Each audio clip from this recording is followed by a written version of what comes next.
This is Movie Tone. Jeffrey Sumner reporting.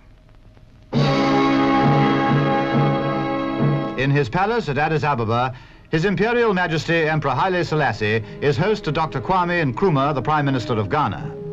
Abyssinia was first of the African states being visited by Dr. Nkrumah. The decoration with which the Emperor invested him may well prove to be the first of many honors awarded during the month's tour. The Emperor's palace is set in magnificent grounds, said to have been inspired by Versailles. Here anyway fountains play and peacocks proudly strut. But oh, how bored I feel.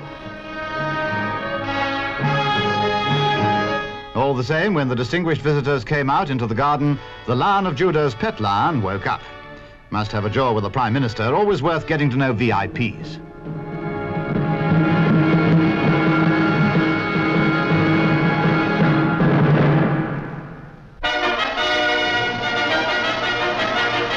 At the